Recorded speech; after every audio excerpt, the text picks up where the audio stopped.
ডালিমিৰ ওচৰত বহুত দিন সিহঁতক নেদেখোঁ, বহুত দিন হৈ গ'ল, নহ'লেও 1-1.5 মাহমান পিছত আহিলোঁ ধনৰ ডালিমিক চাবলৈ। আৰু সেয়া আমাৰ ধনবৰ আৰু এয়া ডালিমি, এইফালে বন্ধাই আছে ডালিমিক। আৰু কি হ'ল মানে সিহঁতক আমি চাই থাকোঁ ন, মাজে সময়ে মানে নেদেখিলে বহুত বেয়া লাগে। কাৰণ সেইকেইটাৰ লগত আমি ক'বলৈ কাজিৰঙাত বহুত পুৰণা সিহঁতৰ লগত আমাৰ সম্পৰ্ক বন্ধুত্ব তেনেকুৱা। আৰু কেইদিন আগত ইয়াত বানপানী হৈছিলে, এতিয়া পানী বহুত শুকালে। কেইদিন আগত বানপানীত বহুত পানী আছিলে, এতিয়া শুকাই একদম চাক কি হ'ল। আৰু ডালিমিক ইয়াত বান্ধি থোৱা আছে। মানে ছিজনত ধৰক যিটো ছিজন চলে আমাৰ কাজিৰঙাত আপোনাৰ অক্টোবৰৰ 25 তাৰিখৰ পৰা ধৰক আৰম্ভ হয় আৰু হাতীৰ কামবিলাক। অক্টোবৰৰ পৰা একদম আপোনাৰ এপ্ৰিললৈকে থাকে ছমাহ। এই ছমাহ আৰু তাত 3 ঘণ্টাকৈ ডিউটি কৰে কাজিৰঙা এলিফেণ্ট চাফাৰীত। আৰু বাকী ছমাহ আৰু এনেকৈ ধৰক এই একে জেগাত থকা খোৱা এনেকুৱা ধৰক এই চাক কিমান ঘাঁহ বন ইয়াত চাক এনেকুৱা ঘাঁহ আছে, সেইবিলাক ঘাঁহো খায়। আকৌ কলগছো দি আছে, সেয়া কলগছ সেইফালে কেম্পত ৰখাই আছে কলগছ। এই কলগছ খাই থাকে, এই ইয়াতে ঘাঁহ চাহ খাই থাকে, চৰি থাকে। এই নদীবিলাকত গা ধুই থাকে, নদী আছে এইবিলাক। আৰু এইটো বৰগছ ৰিজৰ্ট হয়, বৰগছ ৰিজৰ্ট মানে বাউণ্ডাৰী হয়। আৰু এৰিয়াটো হাতী, এইটো আমাৰ ডালিমি ধনৰ মালিকৰে ৰমেশ শইকীয়া ছাৰৰ গোলাঘাটৰ, এই ছাৰৰে ৰিজৰ্ট হয় বৰগছ, আপোনালোকে জানেই। আৰু হাতীকেইটা ইয়াতে থাকে অফ ছিজনত, কোনো কাম বন নাই নহয়, খালি কাম 3 ঘণ্টা ডিউটি কৰে আৰু ছমাহ বহি খাব লাগে। চাওক ডালিমিয়ে গাত বোকা লৈছে কেনেকৈ, আৰু ডালিমি ইয়াতে বান্ধি হৈছে, বোকা লৈছে গাত, পানীও খাই আছে এইফালে। আৰু বতৰটো 2-3 দিন বৰষুণে আছিলে, আজি অলপ ৰ'দ উঠিলে। আৰু সিহঁতক এনেকৈ খুব যত্নত ৰখা হয় ধুনীয়াকৈ। কল খুৱাই 2-3 টাইম কল খায়, আকৌ ঘাঁহ খায়। আকৌ আপোনাৰ আবেলি সময়ত চাপৰ বুট তেনেকৈ কলপাতত মেৰিয়াই দানা খুৱায়, তেনেকৈ সিহঁতক ৰাখে। খুব চোৱা চিতা, খুব যত্নত ৰাখে। একদম আমাৰ ৰমেশ শইকীয়া ছাৰৰ নিজৰ মানে ল'ৰা ছোৱালীৰ নিচিনা ৰাখে আৰু ডালিমি আৰু ধনক নিজৰ ল'ৰাৰ নিচিনা চায়, ডালিমিক ছোৱালীৰ নিচিনা চায়। খুব ধুনীয়াকৈ যত্নত ৰাখি আছে সিহঁতক, খুব ভাল লাগে। সেইকাৰণে সিহঁতৰ ওচৰত আহোঁ মই। আৰু আমাৰ বেটা ধনবৰ, ইয়াত ধনবৰ খুব ভাল লাগে। কাৰণ কম্বুশাল ডেকা ল'ৰা যে, কম্বুশাল ডেকা ল'ৰাবিলাক অলপ খঙত থাকে না, সেইকাৰণে তাৰ অলপ খং আছে। আৰু কম্বুশাল একদম ছোৱালী আমাৰ ডালিমি, খুব ভাল লাগে তাইটো। ডালিমিয়ে পানী লৈ গা ধুই আছে, আৰু তাই নিজে নিজৰটোৱে গা ধুই আছে তেনেকৈ। কি ভাল লাগিছে। আৰু আজি বতৰটো এনেকুৱা মানে ৰ'দো নাই বৰষুণো নাই, বৰষুণ আহে নেকি ঠিকো নাই। আৰু সেইফালে আছে কাৰ্বি পাহাৰ, এই দেখাই যায় কাৰ্বি পাহাৰ, খুব ধুনীয়া এটা জেগাত। সেই ওপৰত চাওক বগলী আছে, বগলীৰ বাঁহ আছে তাত। এতিয়া কণা মচুৰি নেকি এইটো, নহয় ডাঙৰটোৱে হ'ব, কণা মচুৰি হয়। ধন এখোজ দুখোজ গৈ আগবাঢ়ি আছে, আমাৰ ওচৰলৈ আহি আছে ধনবৰ। ধনবৰ এইফালে ঘাঁহ খাই আছে, আৰু ডালিমি এইফালে সেয়া পানীত খেলি আছে। ডালিমিয়ে তলত পানী, আৰু কেইদিন আগত খুব বানপানী হৈছিলে, নদীত পানী বাঢ়িছিলে ব্ৰহ্মপুত্ৰত, এইবিলাক চব উপচি গৈছিলে পানীয়ে। কিন্তু বৰ্তমান পানী কমিলে, আকৌ হ'ব কেইদিন পিছত, যিহেতু বৰষুণ এতিয়া পৰিবই কেইদিনত। আৰু লাহে লাহে তেনেকৈ পানী বাঢ়ি যাব। আৰু জেগাখিনি খুবেই ধুনীয়া, খুবেই মানে বহুত ধুনীয়া কৈছোঁ নহয় জেগাখিনি। চাওক কিমান ধুনীয়া জেগা। আৰু ইয়াতে সিহঁতক মুক্তভাৱে ৰাখিছে এই তেনেকৈ। আৰু সিহঁত ধুনীয়াকৈ এতিয়া ছমাহ খাব, বহিব, আৰাম কৰিব, ধুনীয়াকৈ থাকিব।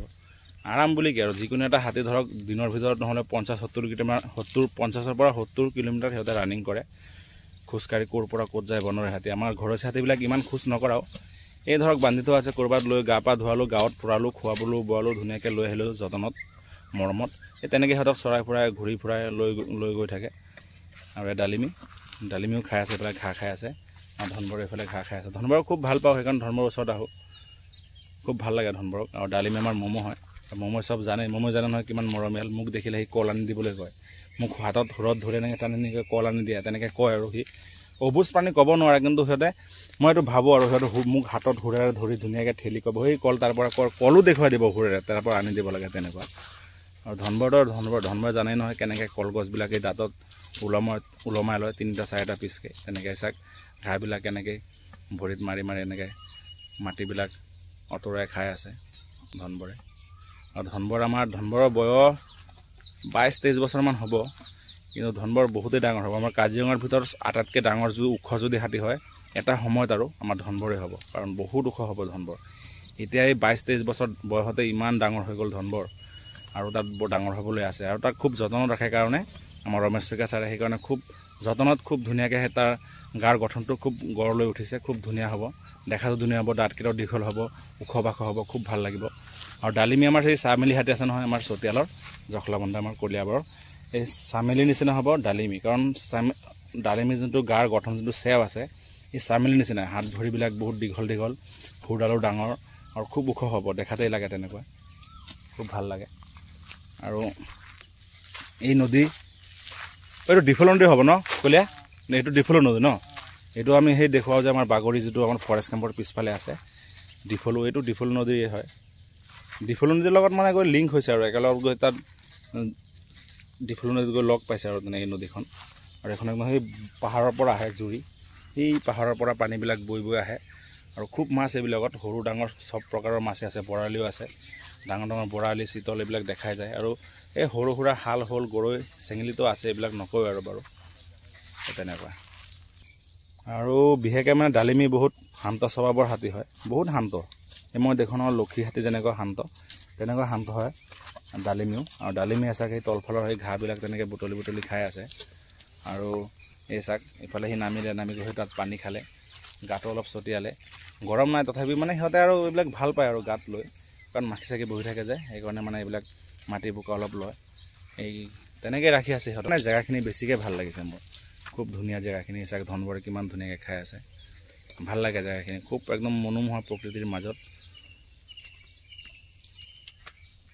আৰু চাৰিওফালে চৰাই চিৰিকটিৰ মাত, জীৱ জন্তুৰ মাত, কি ভাল লাগে কওকচোন। আৰু ধনবৰৰ কথা যে মই ক'লোঁ, ধনবৰ হ'ল এটা মানে মতা দঁতাল হাতী। আৰু দঁতাল হাতী মানে আপোনাৰ ক'বলৈ গ'লে জন্মৰ পৰাই সিহঁতৰ দাঁত হয়, জন্মৰ পৰাই সিহঁতৰ দাঁত হৈ যায় দঁতাল হাতীবিলাকৰ।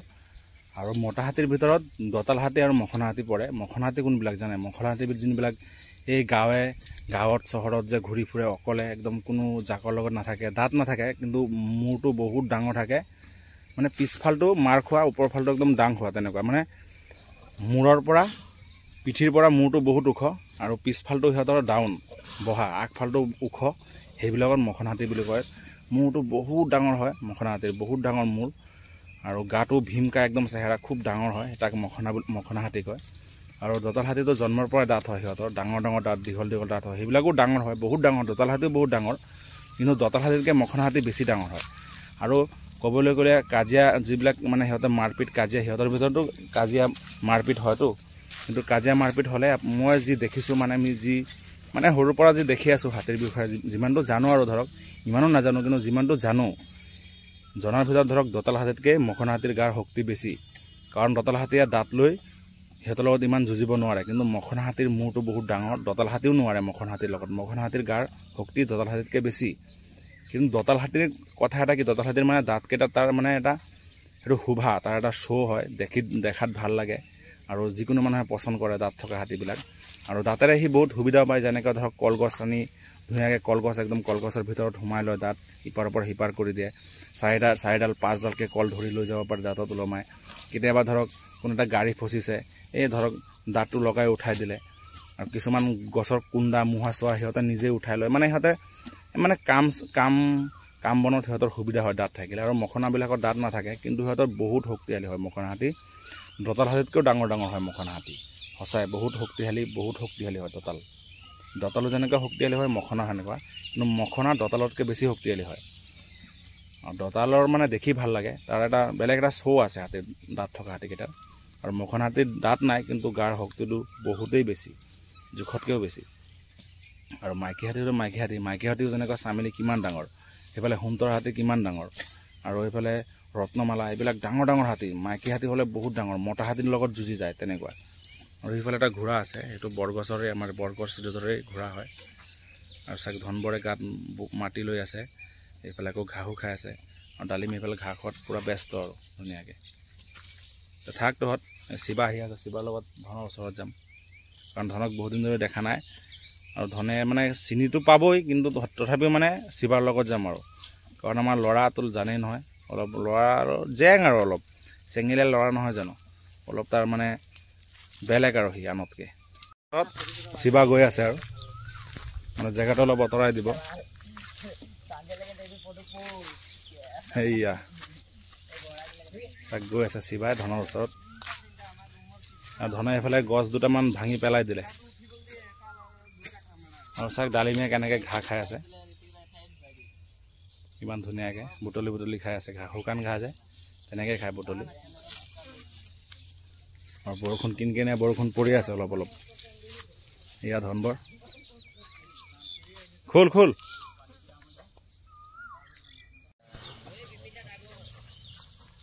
আৰু এয়া ধনবৰকেৰে বন্ধা আছিলে চাক ডাঙৰ গছ এটা ভাঙি উঘালি এনেকৈ পেলাই থৈছে ধনবৰে চাক চেইন কেনেকৈ মেৰ খাই আছে চিবাই খুলিব পৰা নাই পুৰা পাক খুৱাই দিছে চেইন হেই ৰ টানি আছে বোলে ঘাঁহ খাবলৈ গৈ আছে লাহে লাহে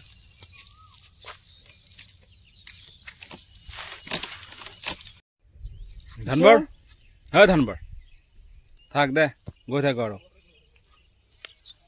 শিবাক বহুত দিন পিছত লগ পালো আৰু দে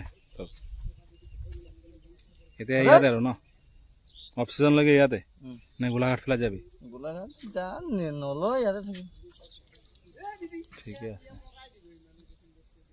বল গৈ থাকো ধনবৰ থাকা তুমি গৈ থাকো আমি আৰু সেই Dalimi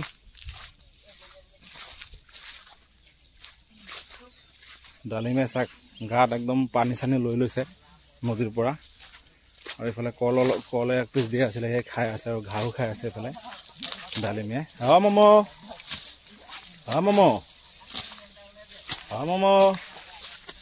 bye bye bye bye থাকা তোমালোক গৈ থাকো বাই বাই ডালিমি ধন থাকক তাত সেই ধন চাৰ আহি গ'ল গছৰ ধন ইয়াতে থাকিব এতিয়া আবেলিলৈকে ইয়াতে থাকিব ঠাণ্ডাত পিছত নি কেম্পত বান্ধিব ডালিমি ইয়াতে থাকক বল গৈ থাকো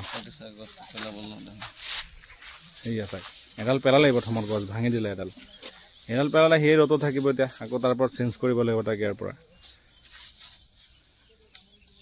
তো ভিডিঅ'টো আজিলৈকে ইমানখিনি কৰিলোঁ ধন্যবাদ